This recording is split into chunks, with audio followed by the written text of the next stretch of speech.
talking about not having Tyler making a difference. No, this was a great game because they spread the court and had all 5 guys that could drive. We got 3 guys that refused to move their feet. They turn sideways and think it's high school and they're going to block it at the rim. So they're all layups and ones, and if they miss it, their weak side rebounder rebounds it. And that's why we needed to play this kind of game. They also trapped and did some good things, and I'm happy that we got to see Isaiah, you know, the beginning of the game. He just 3 turnovers in 3 minutes. Yeah, okay now. Not an easy position to play. Jamal didn't play in the first half. Scal really gave us nothing the whole game. But this is a good thing because now, I mean, Alex gave us nothing in the first half. So you got to take stock.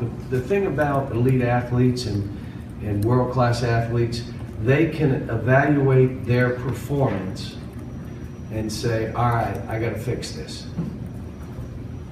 They self-evaluate, and that's what this team needs to do. Without Tyler, it's obvious we're not the same team. I mean, unless you were watching another game.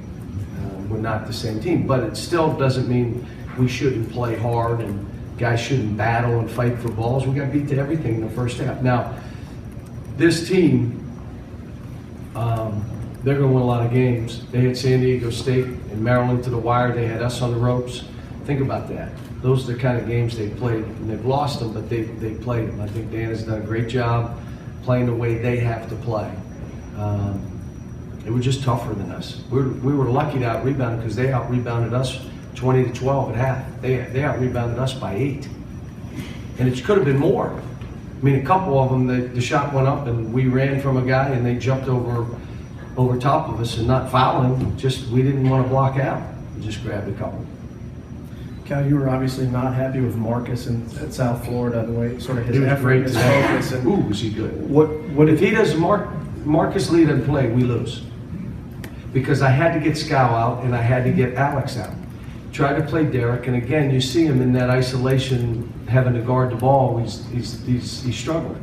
And again, the guy that changed the game was Dom.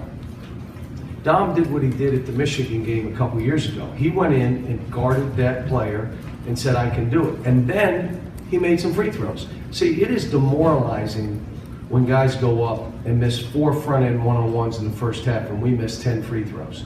4 of them front-end one-on-ones. That's like missing 14 free throws. It is demoralizing. Now, you can miss a couple, but you can't miss them all and expect to be on that court. You just can't. So, again, self-evaluate. I'm going to get to that line. I'm going to want to be at that line. I'm not going to shoot air balls from the foul line. It's not going to be who I am. what did you have to say to Marcus coming out of that last game and going into this one? Well, obviously you know what I said. Alex started. Coach, can you talk about your team? What were your thoughts when you guys got off to that slow start? Oh, as much them as it was us, and it was Isaiah again. The turnovers he had. The reason I was on him, he had to lob the first play. If you've watched this team for the last 7 years, that's all we throw. So you can run back and try to get the lob if you can. Maybe give us a layup, but we're going to lob it. He threw a direct pass. Like, what did you, the very first play. And that's how we come out of the gate. We're down 7, whatever it was. And we were lucky to be in the game at halftime. And I even told him this is the greatest thing for this team right here to have to deal with.